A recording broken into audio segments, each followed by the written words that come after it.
Federalist No. 11, The Utility of the Union in Respect to Commercial Relations and a Navy. For the Independent Journal, Saturday, November 24, 787. Hamilton. To the people of the state of New York, the importance of the Union in a commercial light is one of those points about which there is least room to entertain a difference of opinion, and which has, in fact, commanded the most general assent of men who have any acquaintance with the subject. This applies as well to our intercourse with foreign countries as with each other. There are appearances to authorize a supposition that the adventurous spirit which distinguishes the commercial character of America has already excited uneasy sensations in several of the maritime powers of Europe.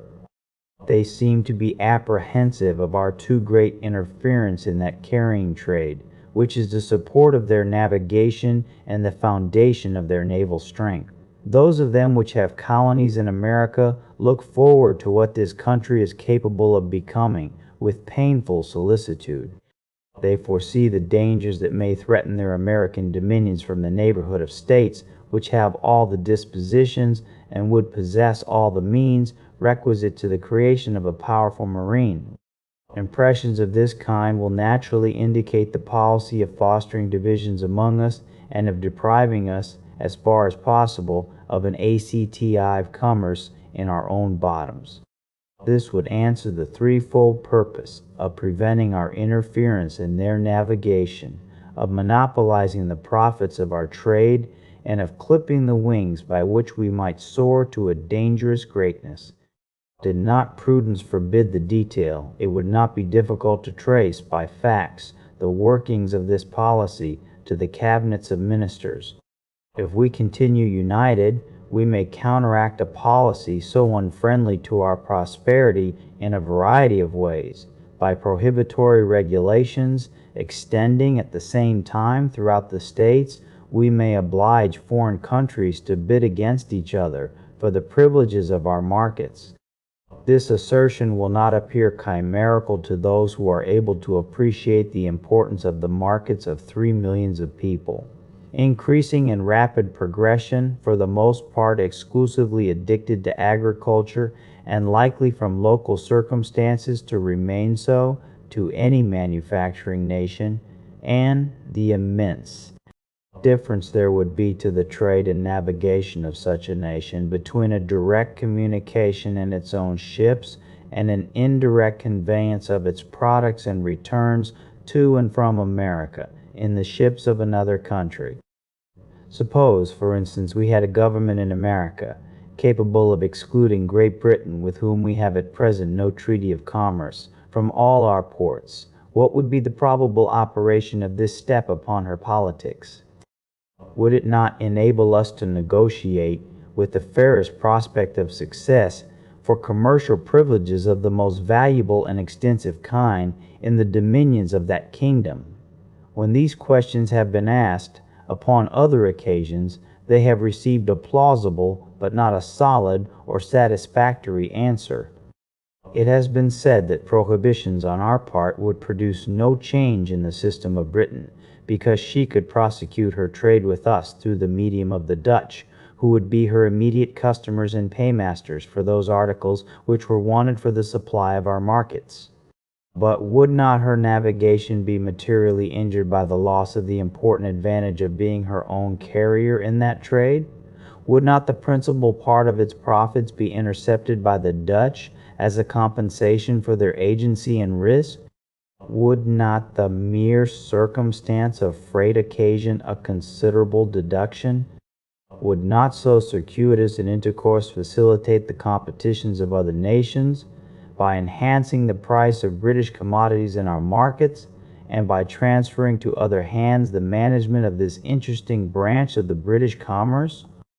A mature consideration of the objects suggested by these questions will justify a belief that the real disadvantages to Britain from such a state of things, conspiring with the prepossessions of a great part of the nation in favor of the American trade, and with the importunities of the West India Islands, would produce.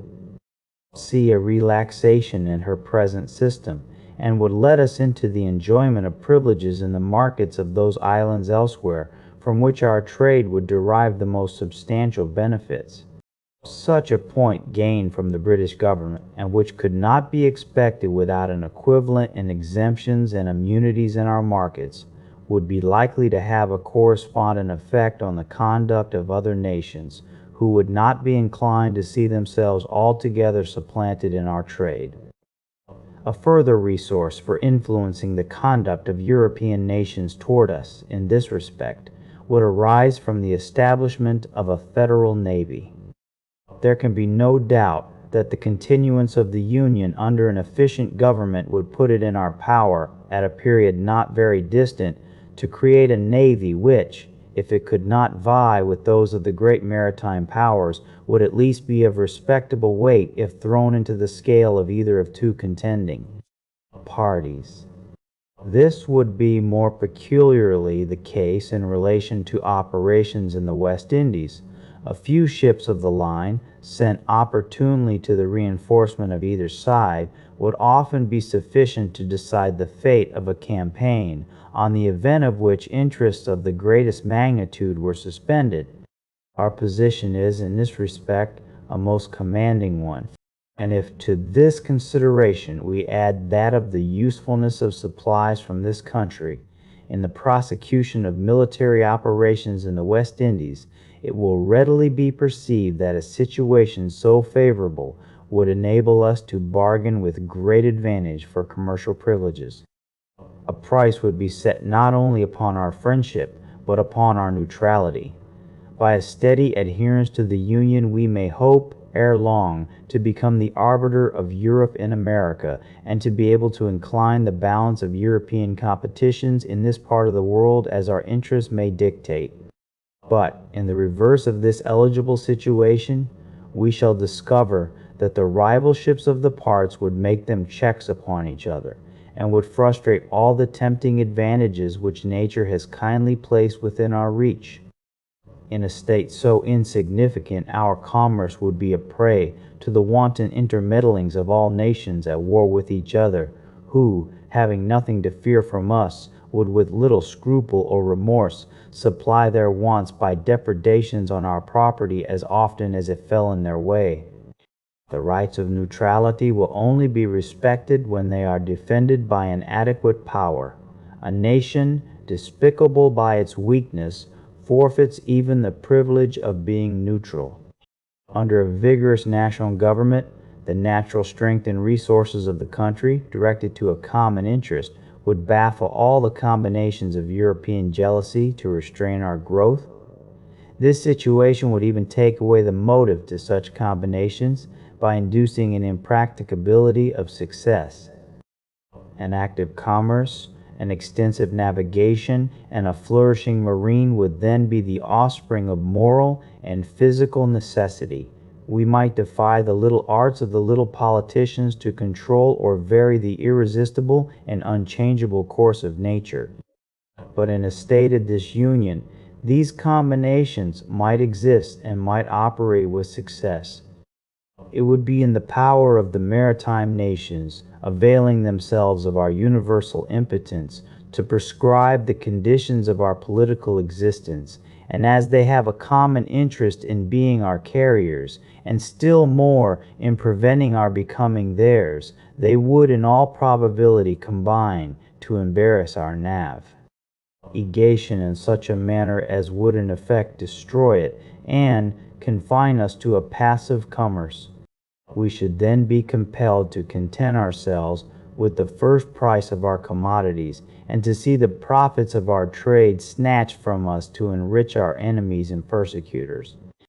That unequaled spirit of enterprise, which signalizes the genius of the American merchants and navigators, and which is in itself an inexhaustible mine of national wealth, would be stifled and lost, and poverty and disgrace would overspread a country which, with wisdom, might make herself the admiration and envy of the world. There are rights of great moment to the trade of America which are rights of the Union. I allude to the fisheries, to the navigation of the western lakes, and to that of the Mississippi. The dissolution of the Confederacy would give room for delicate questions concerning the future existence of these rights, which the interest of more powerful partners would hardly fail to solve to our disadvantage. The disposition of Spain with regard to the Mississippi needs no comment. France and Britain are concerned with us in the fisheries, and view them as of the utmost moment to their navigation. They, of course, would hardly remain long indifferent to that decided mastery of which experience has shown us to be possessed in this valuable branch of traffic, and by which we are able to undersell those nations in their own markets. What more natural than that they should be disposed to exclude from the lists such dangerous competitors? This branch of trade ought not to be considered as a partial benefit. All the navigating states may, in different degrees, advantageously participate in it, and under circumstances of a greater extension of mercantile capital would not be unlikely to do it. As a nursery of seamen it now is, or when time shall have more nearly assimilated the principles of navigation in the several states, will become a universal resource. To the establishment of a navy it must be indispensable. To this great national object, a Navy Union will contribute in various ways. Every institution will grow and flourish in proportion to the quantity and extent of the means concentrated towards its formation and support. A Navy of the United States, as it would embrace the resources of all, is an object far less remote than a navy of any single state or partial confederacy, which would only embrace the resources of a single part.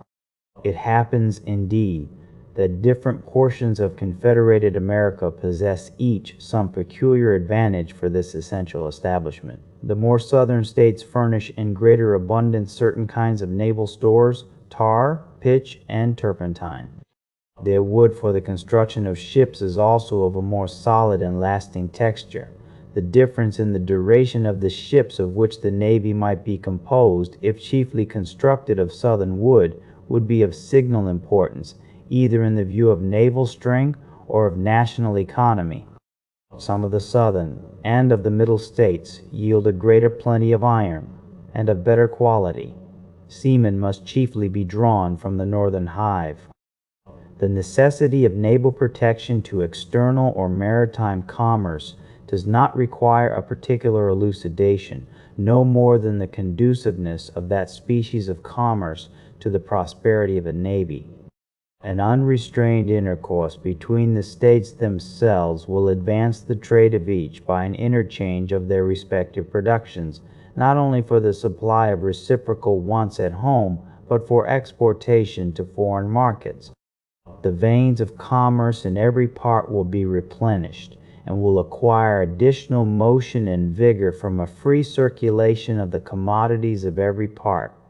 Commercial enterprise will have much greater scope from the diversity in the productions of different states.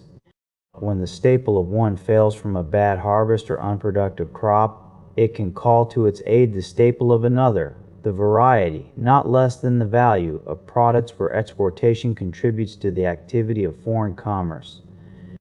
It can be conducted upon much better terms with a large number of materials of a given value than with a small number of materials of the same value, arising from the competitions of trade and from the fluctuations of markets. Particular articles may be in great demand at certain periods and unsaleable at others, but if there be a variety of articles, it can scarcely happen that they should all be at one time in the latter predicament, and on this account the operations of the merchant would be less liable to any considerable obstruction or stagnation. The speculative trader will at once perceive the force of these observations, and will acknowledge that the aggregate balance of the commerce of the United States would bid fair to be much more favorable than that of the 13 states without union or with partial unions. It may perhaps be replied to this, that whether the states are united or disunited, there would still be an intimate intercourse between them which would answer the same ends. This intercourse would be fettered, interrupted, and narrowed by a multiplicity of causes which in the course of these papers have been amply detailed. Nay, a unity of commercial as well as political interests can only result from a unity of government. There are other points of view in which this subject might be placed, of a striking and animating kind, but they would lead us too far into the regions of futurity and would involve topics not proper for a newspaper discussion. I shall briefly observe that our situation invites and our interests prompt us to aim at an ascendant in the system of American affairs. The world may politically, as well as geographically, be divided into 4 parts, each having a distinct set of interests.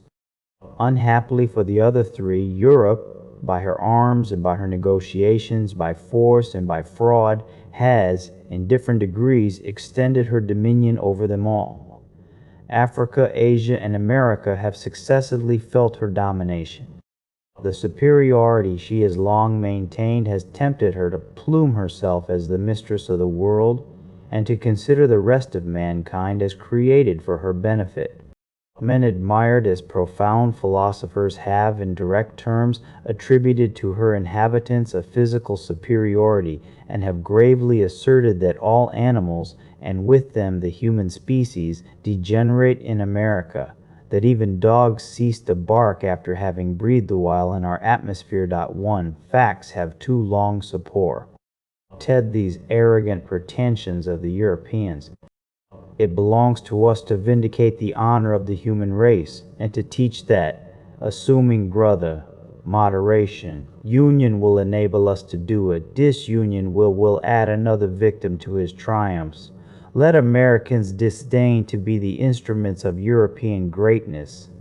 Let the 13 states, bound together in a strict and indissoluble union, concur in erecting one great American system, superior to the control of all transatlantic force or influence, and able to dictate the terms of the connection between the old and the new world. Publius Recherches Philosophiques sur les Américains.